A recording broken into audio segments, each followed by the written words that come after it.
کنگھی نہیں کر سکتے، تیل نہیں لگا سکتے، تو پہلے ہی کر لینا چاہیے۔ اب خوشبو نہیں لگا سکتے، کسی کے ہاتھ پر خوشبو لگی ہوئی ہے تو اسے مصافحہ بھی نہیں کرنا چاہیے، اس لیے کہ وہ ہاتھ کی خوشبو ہمارے ہاتھ کو لگ جاتی ہے تو پھر ہم احرام کے خلاف کرنے والے ہوتے ہیں، احرام کے خلاف کرتے تو گناہ گار بھی ہوتے ہیں۔ پھر بعض صورتوں میں دم دینا پڑتا ہے، پورے ایک عضو پر خوشبو لگ گئی، ایک بکرے کی قربانی دینا پڑتا ہے، کم حصے پہ لگی تو پھر صدقہ دینا پڑتا ہے، تو ذرا پابندی والی بات ہوتی ہے، اس کا ہمیں اچھا خیال کرنا چاہیے۔ اس طرح سے احرام کی پابندیوں میں ہم آ گئے، لیکن جب ہم 2 رکعت نماز پڑھیں گے تو خیال کرنا چاہیے کہ ٹائم کون سا ہے۔ عصر کی نماز کے بعد ہم نیت کر رہے ہیں تو عصر فرض پڑھ لیے تھے تو اس کے بعد نفل نہیں پڑھ سکتے، تو لہٰذا احرام کے بعد کی 2 رکعت ہم نہیں پڑھ سکتے۔ چادریں پہننے کے بعد جو 2 رکعت پڑھتے ہیں یہ نماز عصر کے بعد نہیں پڑھ سکتے۔ ایسے ہی فجر کی نماز پڑھنے کے بعد ہم نیت کر رہے ہیں تو فجر کی نماز کے بعد سے اشراق تک کوئی نفل نہیں پڑھ سکتے، صبح صادق ہونے کے بعد سے اشراق کے ٹائم تک کوئی نفل نہیں پڑھ سکتے۔ اس دوران اگر ہم احرام باندھ رہے ہیں تو یہ 2 رکعت نہیں پڑھی جا سکتی، بغیر نماز کے نیت کر لینا چاہیے۔ عصر کے بعد بھی نہیں پڑھ سکتے، بغیر نماز کے نیت کر لینا چاہیے، تلبیہ پڑھ لینا چاہیے۔ ایسے ہی عین سورج طلوع ہو رہا ہو تب بھی نہیں پڑھ سکتے، عین سورج سر پر آ جائے تب بھی نہیں پڑھ سکتے، عین سورج جب ڈوب رہا ہے تب بھی نہیں پڑھ سکتے۔ یہ 5 اوقات ایسے ہیں، عین طلوع کا وقت، عین زوال کا وقت، عین غروب کا وقت، اور فجر کا وقت شروع ہونے کے بعد سے اشراق تک، اور عصر کی نماز کے بعد، عصر کی فرض کے بعد۔ یہ 5 اوقات مکروہ ہیں جس میں نفل نہیں پڑھی جا سکتی۔ اب یہ تو مرد حضرات کے لیے ہو گیا، خواتین و مستورات ہوں تو ان کے لیے کیا ہے؟ ان کے لیے لباس میں کوئی پابندی نہیں ہے، وہ غسل کریں گی اور اپنا سلا ہوا لباس جو عام طور پر پہنتی ہے وہی پہنیں گی۔ ہاں البتہ لباس ساتر ہونا چاہیے، بدن کے اعضاء کو ڈھانکنے والا ہونا چاہیے، حیا کے تقاضوں کو پورا کرنے والا چاہیے، حیا کے تقاضے پورے ہوں اور اچھی طرح سے اعضاء بدن ڈھک جائے، اس کا اہتمام ہونا چاہیے۔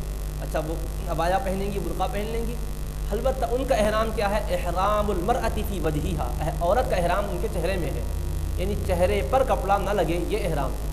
چہرہ عموماً کھلا رکھے یہ بھی نہیں ہے، کپڑا چہرے پر لگنے نہ پائے، اس کا ان کو اہتمام کرنا چاہیے۔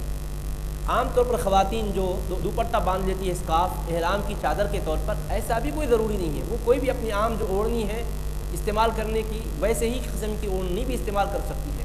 اور مائیں ہماری بہنیں یہ سمجھتی ہے کہ جو ہم اسکارف باندھ لیے ہیں وہ ایسا احرام کا کپڑا ہے کہ وہ کبھی اترنا نہیں چاہیے، حتیٰ کہ جب وضو کرتے ہیں تو اس کے اوپر سے ہی سر پر مسح کر لیتے ہیں، بالکل مسح ہی نہیں ہوتا ہے، سر پر مسح ہونا چاہیے، تو وہ کھول سکتے ہیں، اس سے کوئی فرق نہیں پڑتا، کسی ضرورت کی وجہ سے کھول سکتے ہیں، اور وضو کے وقت تو لامحالہ اس کو ہٹانا ہی پڑے گا، سر پر مسح کرنا ہے، سر کے اوپر کے کپڑے پر مسح کافی نہیں ہو سکتا۔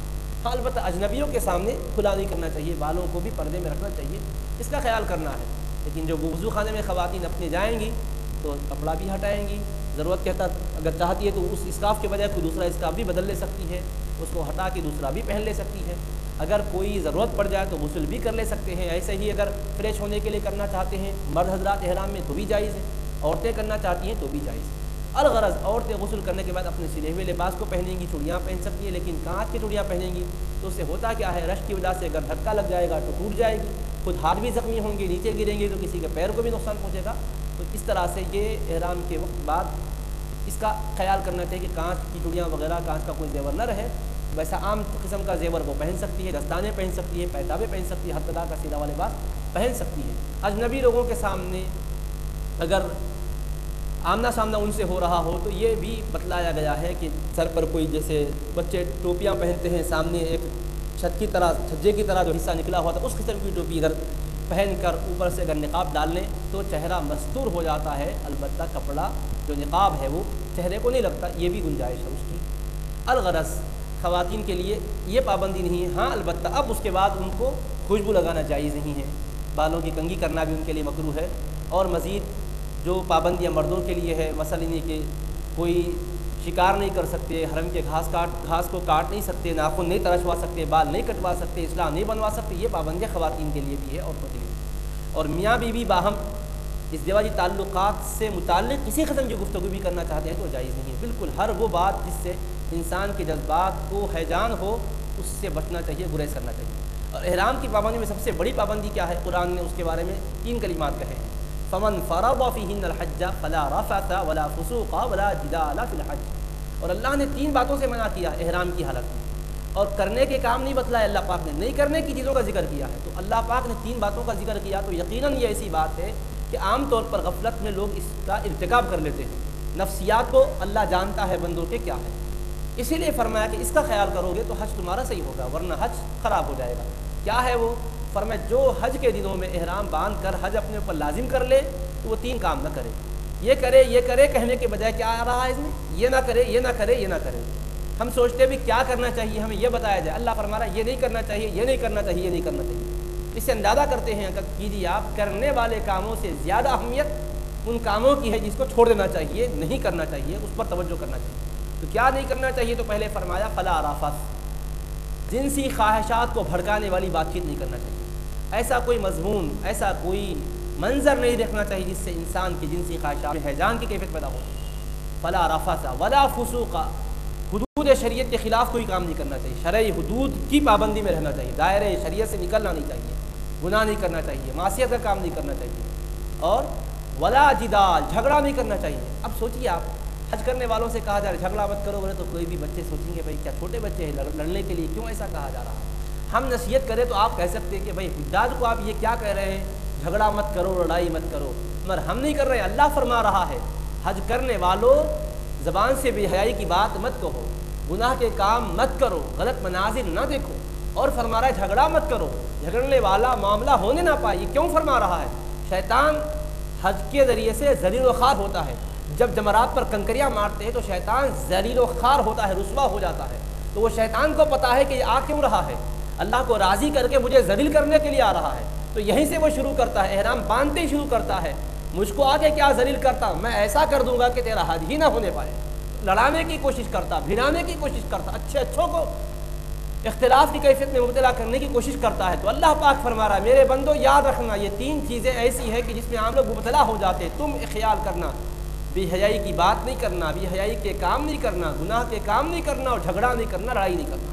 سنجیدہ لوگ ہوتے ہیں، مگر کبھی گاڑی میں بیٹھتے وقت کوئی اختلاف کی کیفیت پیدا ہو جاتی ہے، لائن میں ٹھہرے ہوئے وہاں جھگڑا ہو جاتا ہے، امیگریشن کے موقع پر ہو جاتا ہے، جہاں پر سامان ہم اپنا چیکنگ کے لیے پیش کر رہے ہیں وہاں جھگڑا ہو جاتا ہے، بورڈنگ کارڈ لیتے وقت وہاں کوئی ایسی بات ہو جاتی ہے، ایسا ہو جاتا ہے۔ اللہ فرما رہا ہے میرے بندو ولا جدال، اگر یہ کرو گے نا تمہارے حج کو یہ ساری چیزیں برباد کر دیں گی۔ حج میں کیا ہے؟ 3 باتیں فرض ہیں، 6 باتیں واجب ہیں۔ حج کے فرائض میں سے کوئی فرض چھوٹے گا تو حج ہوگا ہی نہیں، واجبات میں سے کوئی واجب چھوٹ جائے گا تو حج کے اندر بکرے کی قربانی دینا ہوگا، اس سے اس کی تلافی ہو جائے گی۔ فرائض کیا ہے سن لیں، احرام باندھنا ایک فرض ہے، اور ایک فرض ہے عرفات میں وقوف کرنا 9 تاریخ کو، اور ایک فرض ہے طواف زیارت کرنا، اس میں سے کوئی بھی چھوٹ جائے گا تو حج نہیں ہوگا۔ واجبات کیا ہے؟ میقات سے احرام باندھ کے نکلنا، میقات بغیر احرام کے کراس نہیں کر سکتے، پھر صفا مروہ کی سعی کرنا حج کے اندر، یہ بھی واجب ہے۔ اسی طرح سے مزدلفہ میں صبح صادق سے لے کر طلوع آفتاب کے درمیان ایک لمحے کے لیے صحیح ٹھہرنا، یہ بھی واجب ہے۔ اسی طرح سے کنکریاں مارنا، یہ بھی واجب ہے۔ اگر حج تمتع یا قران کر رہے ہوں تو قربانی کرنا، یہ بھی واجب ہے۔ سر کے بال کل مڑانا یا پھر 1 انگلی کے پور کے برابر پورے بالوں میں سے 1/4 کے حصے تک کتروانا واجب ہے، اور پورے اس قدر مقدار میں بال پورے سر سے 1 انگلی کے پور برابر بال نکلوانا واجب ہے۔ تو یہ واجبات بیان کی جاتی۔ اسی طرح سے آفاقیوں کے لیے جو دور مقام سے آتے ہیں، میقات کے باہر رہنے والے ہیں، ان کے لیے حج کرنے کے بعد طواف وداع، طواف رخصتی کرنا، یہ بھی واجب ہے۔ تو یہ واجبات میں سے ہے۔ اگر کوئی واجب ترک ہوگا تو کیا ہوگا؟ بکرے کی قربانی دینا پڑتا ہے۔ فرائض ترک ہو جائیں تو دوبارہ حج کرنا پڑتا ہے، لیکن اللہ نے جن 3 چیزوں سے روکا ہے، کیا ہے وہ؟ رفث، فسوق، جدال، بے حیائی کی بات مت بولو، جنسی خواہشات کو بھڑکانے والے کام نہ کرو، گناہ کے کاموں سے بچائے رکھو اپنے آپ کو، جھگڑا نہ کرو۔ یہ 3 چیزیں یہ ہیں کہ اگر یہ چیزوں میں سے کوئی چیز ہو جاتی ہے تو نہ بکرا دینے سے اس کی تلافی ہو سکتی ہے، نہ دوبارہ حج کرنے سے تلافی ہو سکتی ہے۔ اس کی وجہ سے حج کی قبولیت ہی خطرے میں ہو جاتی ہے، حج ہی رد ہو جاتا ہے۔ اس لیے فرمایا حج کو مقبول بنانا ہو تو ان کا اہتمام کرنا، فلا رفث ولا فسوق ولا جدال فی الحج۔ تو اس کا خیال کرنا چاہیے ہمیں۔ تو احرام کی پابندیوں کی بات آپ سماعت فرما رہے تھے۔ خواتین و مستورات کے لیے احرام کے موقع پر غسل کر لینے کے بعد وہ اپنا سلاوا لباس پہن لیں گے، ان کو بھی 2 رکعت نماز پڑھنا چاہیے، مکروہ وقت نہ ہو تو 2 رکعت